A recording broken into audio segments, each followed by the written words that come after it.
छापल्याप्रमाणे. अध्यक्ष महाराज, ही लक्षवेधी मांडताना मला खेद होतोय. ही लक्षवेधी भाई जयंत पाटील साहेबांनी विधान परिषदेमध्ये 3 ते 4 वेळा मांडली. मी तिसऱ्यांदा ही लक्षवेधी मांडतोय. 33 कोटीचा सांगोला तालुका आणि मंगळवेढा तालुक्यातल्या चारा छावणी चालकांचं बिल या शासनाकडे प्रलंबित आहे.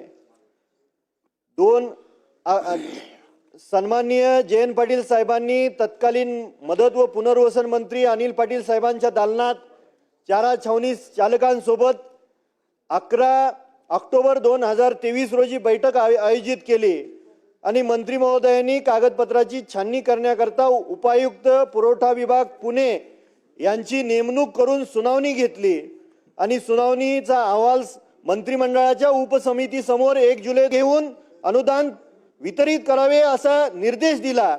1 सप्टेंबर 2025 रोजी राज्य कार्यकारिणीने जिल्हाधिकाऱ्यांना परत तपासणीसाठी अहवाल मागे सूचना केली. मला सरकारला विचारायचं आहे की ज्या वेळेस उपसमितीने मान्यता दिली आणि परत जिल्हाधिकाऱ्यांकडे फेर तपासणीसाठी कोणत्या कारणाने या सूचना करण्यात आल्या, या आपल्या या गतिमान सरकारमध्ये आज हिवाळी अधिवेशन होत असताना 75,000 कोटीच्या पुरवण्या मागण्या मंजूर करण्यात आल्या. 2018-19 मधल्या चारा छावणी चालकांनी सांगोला आणि मंगळवेढा तालुक्यातल्या मुख्य जनावरांना जीवदान देण्याचं पुण्याचं काम केलेलं आहे. आपण गाईला गोमाता मानतो आणि चारा छावणी चालकांनी कर्ज काढून चारा छावण्या चालवल्या. मंत्री महोदय, आपण संवेदनशील आहात, शेतकऱ्याचं पोरग आहात. आपण चारा छावणी चालका 146 चारा छावणी चालकापैकी 2 चारा छावणी चालकांच्या कर्जाचा डोंगर डोक्यावर असल्या कारणाने हृदयविकाराच्या झटक्याने त्यांचं निधन झालं. हे गंभीर बाब आहे. व मला आपल्याला विचारायचं आहे की या 33 कोटी जी छावणी बिलं प्रलंबित आहेत कधीपर्यंत आपण अदा करणार? या सभागृहामध्ये पावसाळी अधिवेशनामध्ये सन्माननीय मकरंद पाटील साहेबांनी उत्तर दिलं होतं की ही चारा छावणी चालकांची लक्षवेधी पुढच्या अधिवेशनामध्ये मी मांडू देणार नाही. अधिवेशन संपण्यापूर्वी त्याचा निकाल देण्यात येईल आणि 1 महिन्याच्या आतमध्ये त्या चारा छावणी चालकांची प्रलंबित अनुदान हे अदा करण्यात येईल. ते आजपर्यंत झालेलं नाही. गंभीर ह्याच्यावरून वाटतंय, खेद ह्याच्यावरून वाटतो की 7-7, 8-8 वेळा विधान परिषदेतले सन्माननीय सदस्य जयंत पाटील असतील, मी स्वतः आहे, सन्माननीय समाधान अवताडे साहेब आहेत, सन्माननीय अभिजित पाटील साहेब आहेत, हे वेळोवेळी या सभागृहामध्ये हा प्रश्न उपस्थित करतात. 33 कोटीची बाब आहे साहेब. त्या मुख्य जनावरांना 2018-19च्या काळामध्ये जीवदान देण्याचं काम त्या 146 छावणी चालकांनी केलेलं आहे. याचं अनुदान त्वरित अदा करण्यात यावं आणि राज्य कार्यकारिणी समितीने पुनश्च पडताळणीचा फेरप्रस्ताव कोणत्या कारणाने सूचना केल्या याचं उत्तर आम्हाला हवंय साहेब. विचारून घ्या, काय हरकत नाही. अध्यक्ष महोदय, आताच ही आणि स्वतःच्या खिशातले पैसे घालून मुख्य जनावराला पाणी चारा देण्याचं काम केलं. पण आज जवळजवळ 2025 साल. अध्यक्ष महोदय, आताच ही आणि स्वतःच्या खिशातले पैसे घालून मुख्य जनावराला पाणी चारा देण्याचं काम केलं. पण आज जवळजवळ 2025 साल संपत आलं, त्यांना सरकारकडून आतापर्यंत हक्काचे पैसे त्यांना अद्याप मिळालेले नाहीत. अध्यक्ष महोदय, यामध्ये झालेलं आता बाबासाहेबांनी सांगितलंय, मी बी एक थोडंसं शॉर्टमध्ये सांगतो.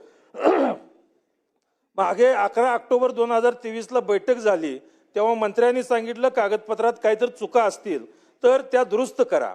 मग पुण्याच्या साहेबांनी उपायुक्तांनी त्या ठिकाणी सुनावणी घेतली, सगळं ठीक करून 28 जून 2024ला फाईल सरकारकडे आली.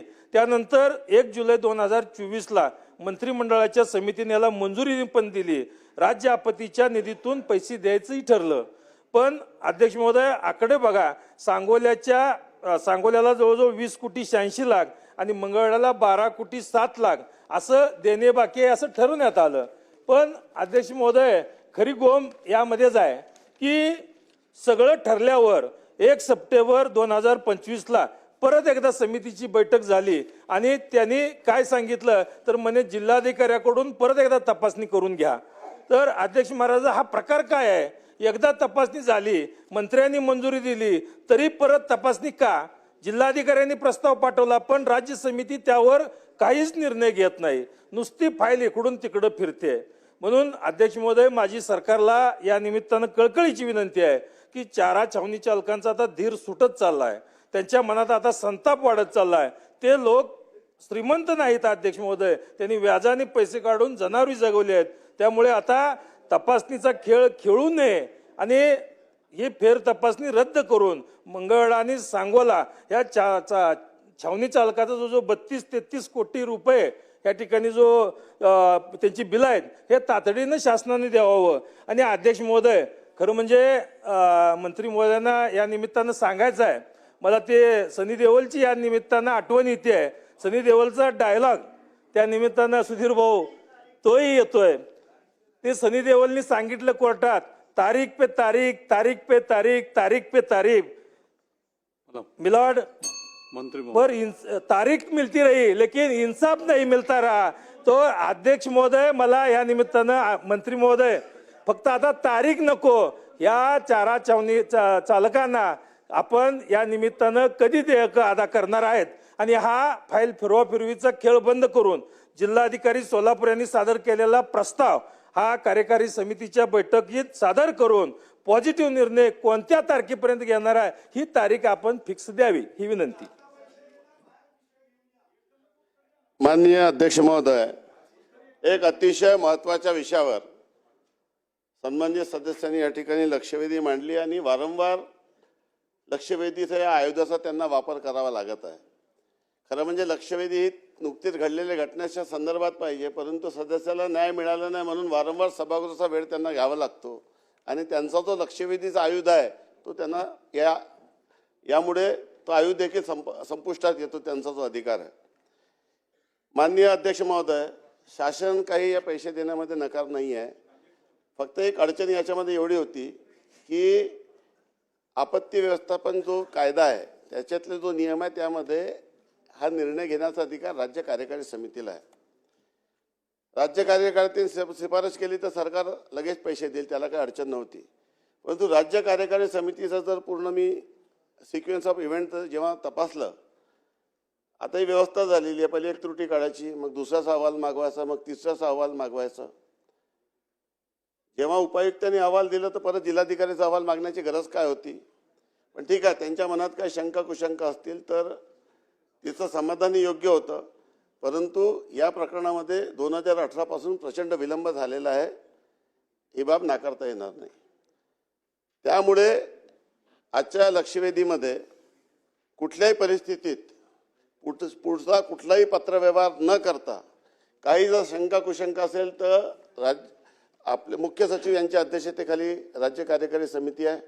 राज्य कार्यकारी समितीला आम्ही आजच सूचना देऊ की तुम्ही उपायुक्ताला बोलवा, आयुक्ताला बोलवा, जिल्हाधिकारीला बोलवा, जिल्हा पुनर्वसन अधिकाऱ्यांना पूर्ण रेकॉर्ड घेऊन आपल्या पुढे बोलवा, आपल्या दालनात बैठक घ्या, जे काही त्रुटी असतील त्या तिथल्या तिथे पूर्ण करा. पत्रव्यवहार करायचा नाही आणि कुठल्याही परिस्थितीत 1 महिन्याच्या आत म्हणजे पुढच्या 1 महिन्याच्या आतमध्ये याविषयी निर्णय घेण्याचे त्यांना सूचना देण्यात येईल आणि कुठल्याही परिस्थितीत यापुढे विलंब होऊ नये अशा पद्धतीच्या सूचना देण्यात येईल.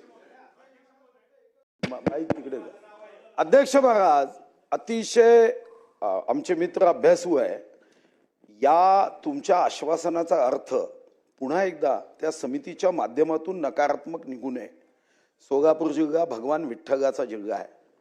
आपण भगवान विठ्ठलाच्या भूमीशी वैर घेऊ नये आणि आता एवढं स्पष्ट पाहिजे त्यांचा अहवाल सकारात्मक असो की नकारात्मक असो, इंग्रजी समजणाऱ्या अधिकाऱ्यांचा निगेटिव्ह असो की पॉझिटिव्ह असो, आपण यांच्या चारा छावणीचे पैसे देणार म्हणजे देणारच. आणि विदर्भाचे भूमिपुत्र म्हणून जे झारीच्या शुक्राचार्यांना दरबानी डोगा फोडगा विदर्भाच्या या मंत्र्यांनी त्यांना जागा दाखवायची. नाही तर तुम्ही 1 महिन्यात पुन्हा निगेटिव्ह अहवाल दे, पुन्हा भगवान विठ्ठगा आहे विटेवरी 28 युगे उभा विटेवरी, असं करू नका. तुम्ही स्पष्ट सांगा की काहीही येऊ द्या, काहीही येऊ द्या, आम्ही पैसे देणार म्हणजे देणारच. आणि हा विदर्भाच्या आमच्या या आशिष नावाच्या मानवरूपी वाघाचा आवाज. हा बोला. अध्यक्ष महोदय, मंत्री महोदय, आपण जसं सकारात्मक उत्तर दिलंय, कारण सांगोला आणि मंगळवेढा तालुक्यात मागच्या लक्षवेधीत देखील आम्ही तिन्ही सदस्यांनी याच्यावर बोललो होतो. आता जसं सुधीर भाऊंनी आपल्याला सांगितलंय तसं आपण 1 महिन्यात, परंतु मागच्या याला त्या ठिकाणी मंत्री कॅबिनेट मंत्री साहेब होते, त्यांनी देखील असंच उत्तर दिलं होतं की आम्ही हे सदन संपायच्या आत आणि इथून 1 महिन्याच्या आत पैसे देऊ, असं लेखी उत्तर त्या ठिकाणी आपण व्हिडिओ काढून आणि त्या ठिकाणी ही करून बघू शकता. तरी देखील हे अधिवेशन आलं. आता आपण म्हणताय की पुन्हा जाणार नाही. मग 1 सप्टेंबरला पुन्हा राज्य कार्यकारिणी समितीनं जिल्हाधिकाऱ्यांकडे पाठवलंय. एक सरकारी काम आणि 6 महिने थांब म्हणतो, पण सरकारी काम 6 वर्ष झालं थांबलंय आणि 146 जणांची परिस्थिती गंभीर आहे. आज त्यांनी व्याजानं पैसे काढलेत, मगाशी सगळा उहापोह झाला. सुधीर भाऊंनी ज्या पद्धतीनं आपल्याला मागितलंय तसं पांडुरंगाची शपथ तुम्ही देणार आहे का 1 महिन्यात पैसे? माननीय अध्यक्ष महोदय, आश्वासन सभागृहात दिल्यानंतर त्या आश्वासनाची पूर्तता झाली पाहिजे. हा सभागृह सर्वोच्च पण पवित्र सभागृह आहे. आपल्याला तो आश्वासन पूर्वी मिळाला होता. मी सभागृहाला सांगू इच्छितो की या कायद्यामध्ये ज्या अडचणी आहेत ते आपण लक्षात घ्या. पहिला तर भारत सरकारचे पैसे याच्यात, सेंट्रल आणि स्टेट दोघांचा शेअर आहे. आणि त्या कायद्यामध्ये राज्य कार्यकारी परिषदेची मंजुरी दिल्याशिवाय हे पैसे एक मिनिट मला कंप्लीट करू द्या. हे पैसे राज्य सरकारला देता येत नाही. सुधीरभाऊ, आपण वित्तमंत्री राहिलेले आहे, ऐकून घ्या. नाही, त्यामुळे ही अडचण आहे त्याच्यातली. म्हणून आम्ही काय म्हटलं की ते आता मी जिल्हाधिकारी यांचा अहवाल तपासला. जिल्हाधिकारी यांचा अहवाल तपासल्यानंतर माझ्या ही बाब लक्षात आली की याच्यात परत त्रुटी काढल्या जाणार आहे. त्रुटी काढली जाणार आहे कारण की जिल्हाधिकारी यांचा अहवाल स्वस्पष्ट पाहिजे, शिफारस स्वस्पष्ट पाहिजे. समजून घ्या, आपल्याला शेवटी न्याय मिळाला पाहिजे, परत याची लक्षवेधी येऊ नये. आणि त्यामुळे राज्य कार्यकारी परिषद जी आहे, राज्य कार्यकारी परिषद परत याच्यामध्ये त्रुटी काढेल. परत 6 महिने त्रुटीची पूर्तता होणार नाही. परत पत्रव्यवहार अनावश्यक चालू राहील आणि परत आपण सभागृहात हा विषय उपस्थित करणार. त्यामुळे आणि समजा जर राज्य कार्य परिषदेशिवाय त्या निधीमधून याला पैसे देता येणार नाही, जर तसं झालं तर सेंट्रलचं ऑडिट होईल. त्याच्यात सेंट्रलच्या याच्यामध्ये अडचणी निर्माण होतील. कुठल्याही व्यवस्था या संदर्भात ते करू शकणार नाही. त्यासाठी काय आवश्यक आहे की चारा छावणी होती. पहिले उपायुक्ताचा अहवाल पॉझिटिव्ह होता. त्याच्यानंतर काही त्रुट्या काढण्यात आल्या. त्रुटीची पूर्तता करताना जे अहवाल जिल्हाधिकारीकडून सादर करण्यात आला त्याच्यामध्ये परत साशंकता निर्माण होत आहे. आणि त्यामुळे परत म्हणून मी काय उत्तर दिलं पहिलेच की परत पत्रव्यवहार न करता सर्वांना आपल्या दालनात बोलवा, जे काही त्रुटी पूर्तता करायची तिथं करा आणि करून निर्णय घ्या. जर त्यांनी तो प्रस्ताव नाकारला तर मग राज्याचे मुख्यमंत्री किंवा राज्य स्टेट आपत्ती व्यवस्थापन जो त्याच्यावरची अथॉरिटी आहे, ऐकून घ्या, मी चुकीचं आश्वासन सभागृहाला देणार नाही. मी अनुभवी आहे. मला 25 वर्ष झाले विधानसभेत. जे कायद्याची जी तरतूद आहे त्या तरतुदीशी विसंगत जर मी आश्वासन दिलं तर फक्त आश्वासन आपल्याला भेटेल, मात्र रिलीफ मिळणार नाही. मी आपल्याला रिलीफ कशा पद्धतीने मिळेल त्या पद्धतीचं आश्वासन आपल्याला दिलेलं आहे. त्यामुळे 1 महिन्याच्या आतमध्ये त्यांनी निर्णय करावा आणि जी त्रुटी असतील, जी शंका असेल त्या बोलून त्याची पूर्तता करावी, अशा पद्धतीचं स्पष्ट सूचना या संदर्भात देण्यात येत आहे. हे मी सभागृहाला या ठिकाणी सांगू इच्छितो. लक्षवेधीचा जो सूर आहे, भाव आहे, आशय आहे, इच्छा आहे, त्याला न्याय नाही मिळत. मंत्री महोदय, तुम्ही असं उत्तर द्या की ज्यातून खरं समाधान तिथं पोहोचलं पाहिजे. समाधान अवताडे जनतेने इथं पाठवलंय, पण आपलं समाधान तिकडे पोहोचलं पाहिजे. आणि त्यासाठी स्पेसिफिक उत्तर कसं हवं की 1 महिन्यात या राज्य समितीचा आम्ही अहवाल घेऊ. NDRF SDRFच्या निकषामध्ये जर राज्य समिती सकारात्मक बाजू घेत नसेल तर एक विशेष बाब म्हणून स्टेट पूल मध्ये आता पुरवणीमध्ये तुम्ही 222 कोटी रुपये मंजूर केले, 50 रुपये पर जनावर तुम्ही जी मदत करता, एक विशेष बाब म्हणून 222 कोटी पैकी सध्या एवढे पैसे द्या. पण मी सुद्धा या सभागृहात हा विषय अनेक सदस्यांकडून ऐकत आहो आणि या अगोदर सोलापूरच्या आमदारांनी हा विषय मांडला. आमदार हतबल होणं सभागृहात, मला वाटतं की आपली सर्वांची एकत्रित जबाबदारी आहे की म्हणजे कोमात गेलेल्या बापाच्या हतबल पोरासारखी अवस्था विधानसभेत आमदाराची होता कामा नये. तुम्ही कमीत कमी एवढं आश्वासन द्या, तुम्हाला पटलं आहे की नाही या दिले पाहिजे पैसे, तर मग कमीत कमी तुम्ही मंत्री आहात, तुम्हाला अधिकार आहे, रूल्स ऑफ बिझनेसमध्ये तुम्हाला विशेष अधिकार दिला आहे. तुम्ही सचिवांची चिंता करता, मुख्य सचिवांची चिंता करता, करू नका. आपल्याला अधिकार आहे. King can do anything. Advocate Ashish Jaiswal, minister MOS can do anything. तुम्ही फक्त एवढं सांगा की महिन्यात अहवाल आला तर NDRF SDRF मध्ये देऊ, मदत पुनर्वसन विभागातून देऊ, आणि नाही झाला तर 222 कोटी आहे ना आपल्याकडे. आता तुम्ही पुरवणी मागणी कागज विनियोजन विभागात मदत केली, 222 कोटी मध्ये देऊ. विठ्ठल भगवानाचा आशीर्वाद घ्या छानपैकी. आणि आपलीच जबाबदारी आहे. भगवान विठ्ठल आपले जावई आहे, रुक्मिणी आपल्या विदर्भाची आहे, जावे आहे ती हे पाहुणे आहे आपले, यांची काळजी तुम्ही आम्ही नाही घेणार तर कोण घेणार आहे. त्या जावयाच्या भागातल्या लोकांना असं पैसे देत नाही सांगणं हे सुद्धा एका कोणत्या तरी शास्त्रामध्ये पाप आहे. काळजी घ्या.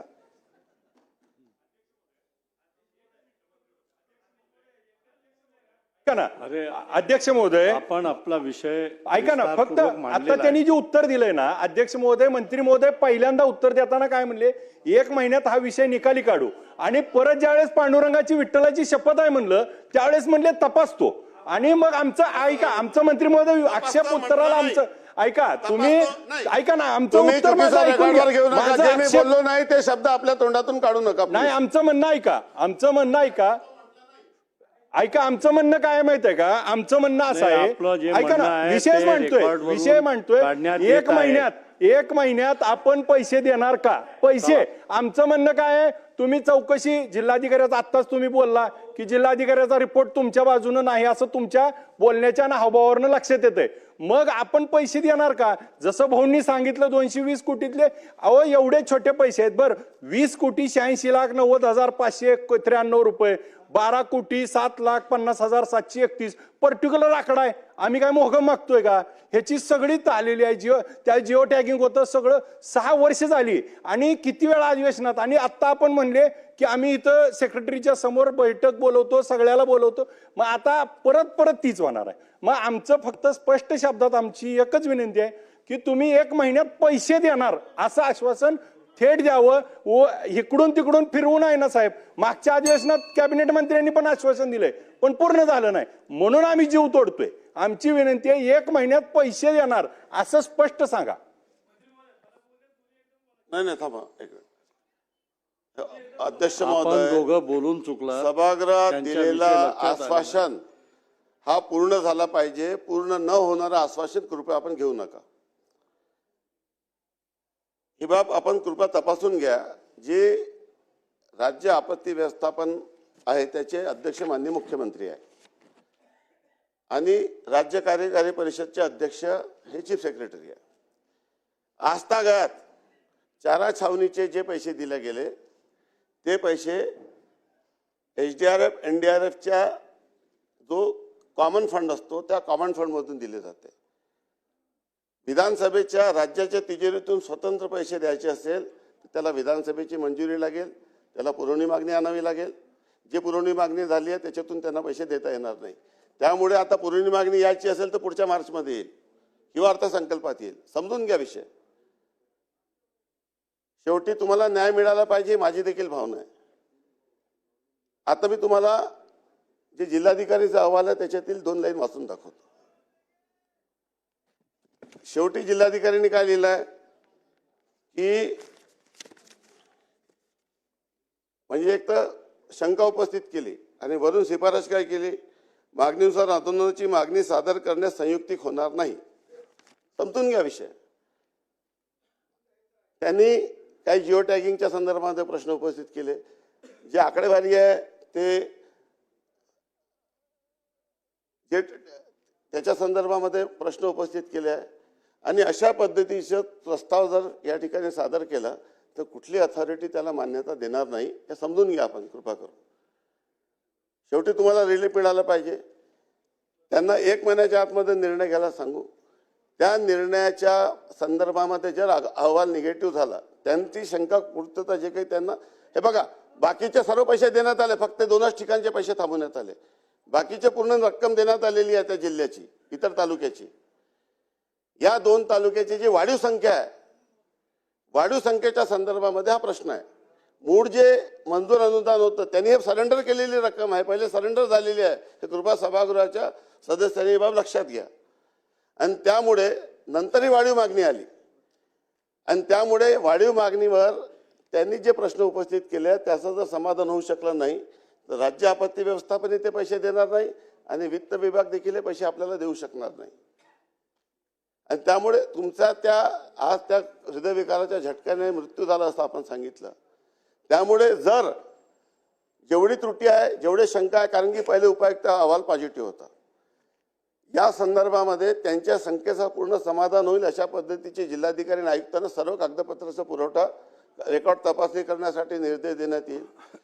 महिन्याभराच्या आतमध्ये जर निर्णय निगेटिव्ह आला, पॉझिटिव्ह आला तर ठीक आहे, मग माननीय मुख्यमंत्री सोबत या संदर्भामध्ये बैठक आयोजित करून उचित निर्णय करण्यात येईल. परंतु एकदा मी 1 महिन्यात पैसे देईल असं म्हटलं, मला माहिती आहे मी कुठून पैसे देणार आहे. पैसे शेवटी सरकारच्या विधानसभेच्या मंजुरीशिवाय हे पैसे देता येत नाही. याला उणे नाही आहे, याला उणे नाही आहे. त्यामुळे उणेलाही वित्त विभागाची मान्यता लागेल. आणि म्हणून आता तुम्ही 2018 पासून वेटिंगवर आहात. किमान 1 महिन्याची वेळ द्या. आपण शासनाच्या सूचना स्पष्टपणे देऊ. गरज पडली मी आपल्या दालनात बैठक आयोजित करेल. त्यांना कुठल्या कागदपत्राची अडचण आहे त्याच्यावर आपण चर्चा करू. मी स्वतः याचा पाठपुरावा करेल. परंतु कागदोपत्र पूर्ण असल्याशिवाय आणि अशा पद्धतीचा निगेटिव्ह अहवालावर पॉझिटिव्ह निर्णय होऊ शकणार नाही. आणि म्हणून पॉझिटिव्ह निर्णय होण्यासाठी सकारात्मक कागदपत्र आणि अहवाल आवश्यक आहे. ती त्रुटी परत पूर्तता करावी लागेल आणि त्रुटी पूर्त करण्यासाठी पत्रव्यवहार न करता डायरेक्ट अभिलेख घेऊन रेकॉर्डवर बोलून इथं कार्यालयात बोलून तो निर्णय करण्याच्या सूचना या ठिकाणी देण्यात येईल आणि त्यावर योग्य तो निर्णय घेण्यात येईल, हे मी सभागृहाला या ठिकाणी आश्वस्त करतो.